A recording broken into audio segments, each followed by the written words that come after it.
মজাদার বাংলা কার্টুনে মন ভরিয়ে তুলতে ডাউনলোড করুন ক্লিক অ্যাপ আর ট্যাপ করুন ক্লিক কিডসে।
আনন্দপুর রাজ্য।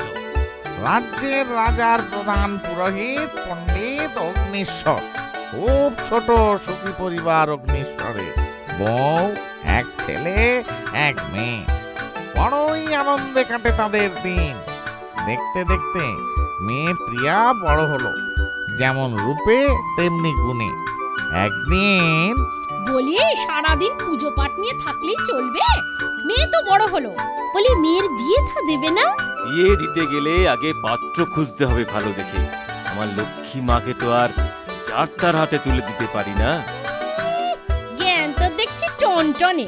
তা পাত্র খোঁজা শুরু করেছো নাকি? আগামীকাল এক বিশেষ কাজে চিত্রকূট রাজ্যে যাব, সেখান থেকে এসেই খোঁজা শুরু করে দেব। পরদিন অগ্নিশ্বর গেলেন চিত্রকূট রাজ্যে। সেখানে এক ব্রাহ্মণ কুমারের সাথে তার আলাপ হলো। স্থির করলেন এর হাতেই সঁপবেন নিজের মেয়েকে। সেই মতো তাকে সাথে করে নিয়ে এলেন নিজের বাড়িতে। গিন্নি, এই দেখো কাকে এনেছি। চিত্রকূট রাজ্যের গুরুদেবের ছেলে, নাম নরেন। বড়ই ভালো। ভেবেছি এর হাতেই আমার প্রিয়াকে সম্প্রদান করব। সে কি? এদিকে আমিও যে মেয়ের জন্য একটা পাত্র ঠিক করেছি, নাম চন্দন। তা কি করে হয়?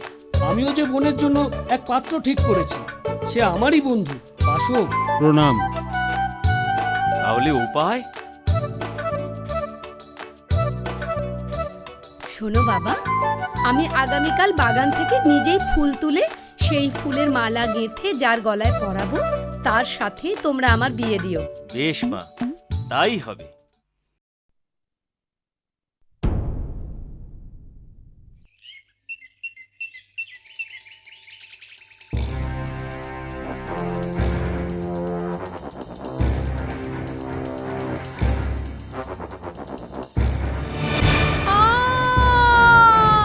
প্রিয়া মারা গেল।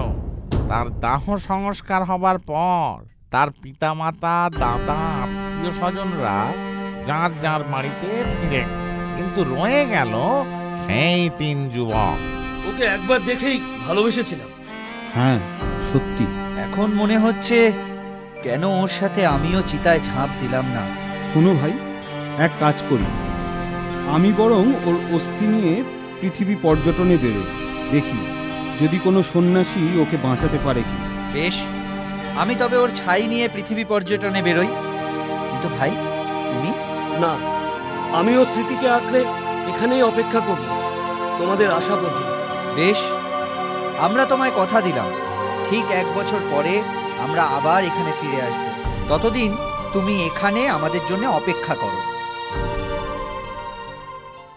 বাসব আর চন্দন বের হলো পৃথিবী পর্যটনে, আর নরেন তার প্রিয়ার স্মৃতিকে আঁকড়ে নিয়ে সেই শ্মশানেই শুরু করলো যোগ সাধনা।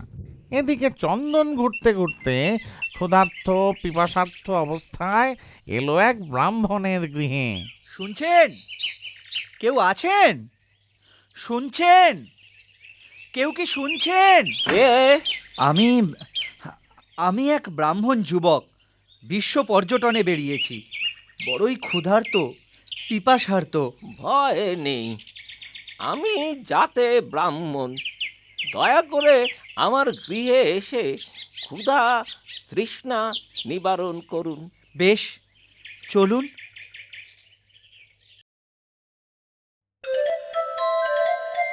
হতভাগা ছেলে তখন থেকে শুধু উৎপাত করে যাচ্ছে। এ কি এ কি, আপনি আপনি একটা শিশুকে সামান্য অপরাধে মেরে ফেললেন? ছি ছি ছি ছি ছি ছি, ঠিক আপনাদের, ঠিক। চিন্তা করবেন না, ওকে আমি ওই মৃত সঞ্জীবনী মন্ত্রে আবার বাঁচিয়ে তুলব। এরপর ব্রাহ্মণ মৃত সঞ্জীবনী মন্ত্র প্রয়োগে তার ছেলের জীবন দান করলো। অবাক চন্দন, চিন্তা করলো যেন তেন প্রকারেণ ওই মৃত সঞ্জীবনী মন্ত্রের পুঁথি প্রাপ্তেও চোরের মতো ওই পুঁথি হরণ করে সে পালালো।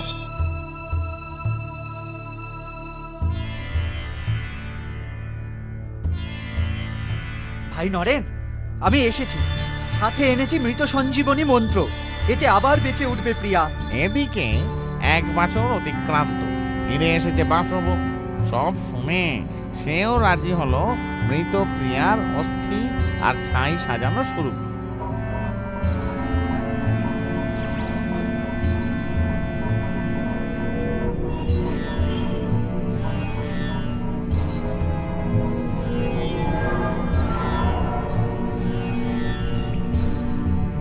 ব্যাস, হয়ে গেছে। ভাই চন্দন, এবার তুমি মন্ত্রপাঠ শুরু করো। হ্যাঁ, এই তো। ওম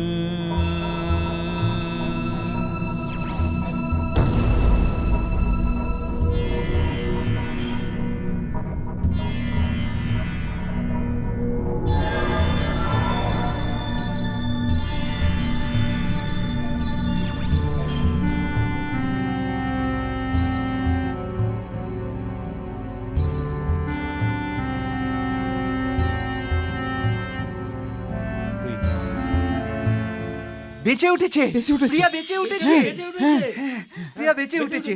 আচ্ছা মহারাজ, এবার বলো তো প্রিয়া এদের 3 জনের মধ্যে কাকে স্বামী হিসাবে মেনে নেবে?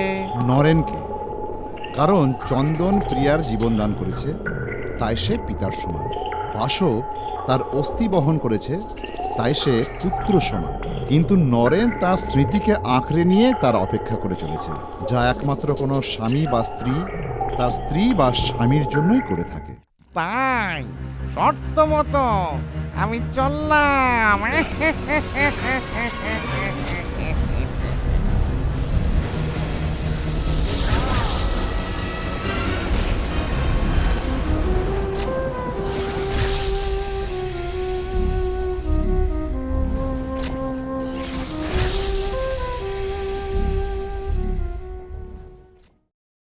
মজাদার বাংলা কার্টুনে মন ভরিয়ে তুলতে ডাউনলোড করুন ক্লিক অ্যাপ আর ট্যাপ করুন ক্লিক কিডসে।